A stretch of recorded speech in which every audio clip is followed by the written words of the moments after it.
Coach, lots of good things from that game. Maybe best start to finish performance of the season?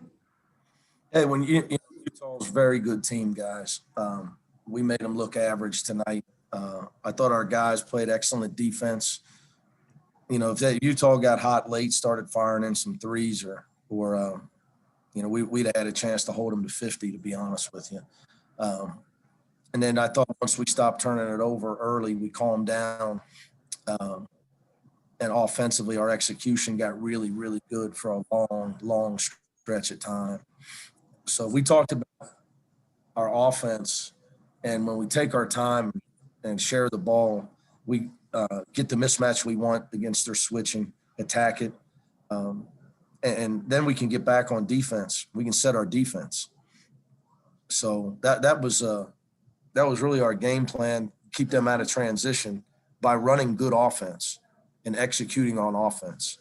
You get on the road, if you take your time and execute on offense and make the other team play 5-on-5. You can't let home teams, you can't throw gas on the fire to home teams and let them get steals, blocks, take bad shots, and next thing you know, they're running it down your throat on a 10-0 run. We never let them get that type of run on us. I think that's why, Ben, it was probably our best performance start to finish. It's probably why it looked that way. And one statistical oddity, they didn't shoot a free throw. Have you ever had that? No, I've never had that in a game. We only shot 4. So I guess there's plenty of time for everybody to get something to eat. But no, Alex just told me his second time in 40 years at UCLA. Mike, go ahead. Hey, Coach, it looked like you were trying to get the ball into Cody Riley a little bit more. He had, I think, 4 or 6 quick points to start the second half, and you guys went on a run. How big is getting him, having him stay consistent under the paint, under the rim? Well, it's his first time he's been healthy in 3 weeks, Mike. So it's huge for us, right? Because we got shooters. If you can establish the low post when you have shooters, then you see your offense flow like ours flowed tonight. But he had bounce in his step yesterday, really the last couple of days. He blocked a shot on the run yesterday, and I was like, oh, okay. And, he hadn't even come close to doing anything like that in a couple of weeks. So he really struggled to plant his feet. He had a lot of travels at Washington. Just really, I'd say tonight was the closest he's been to 100% since the ankle injury. That was huge for us. Tarek. Hey, Coach, I know statistical trends can kind of be an eye roll sometimes, but they kept showing in the broadcast that anytime Jules Bernard scores over 9 points, UCLA is now 10-0 this year. Just what you have to say about that, and then if not, I think, Mike, can you see me tonight? My expression. Yeah, I know. But just in regards to his performance tonight, then I just think it's at least he played a great game. He played a great game.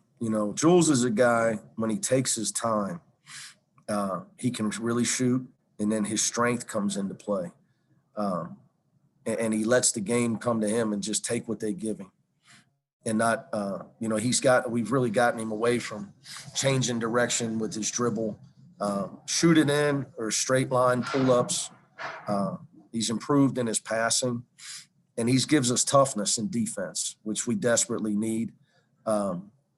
On this team, he gives us athleticism and some toughness and some rebounding. So, we desperately need that with Chris Smith out.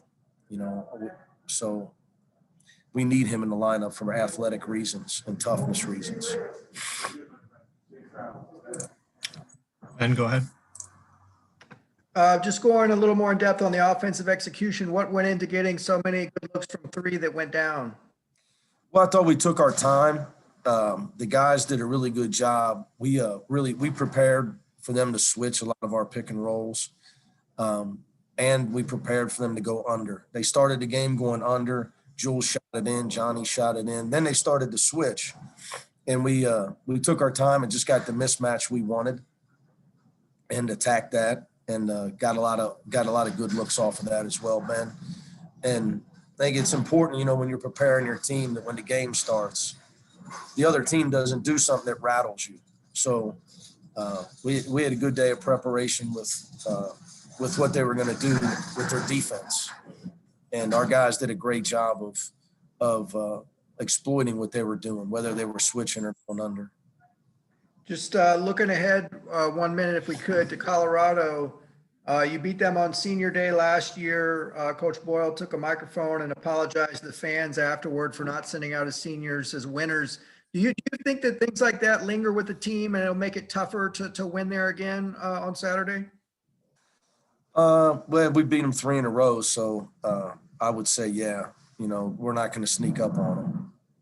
There's no doubt about that. Plus, they're battling for the conference, they're battling for NCAA tournament. I think the last thing that's going to happen is that we'll sneak up on them. So yes, I do think that we'll take their best shot for sure.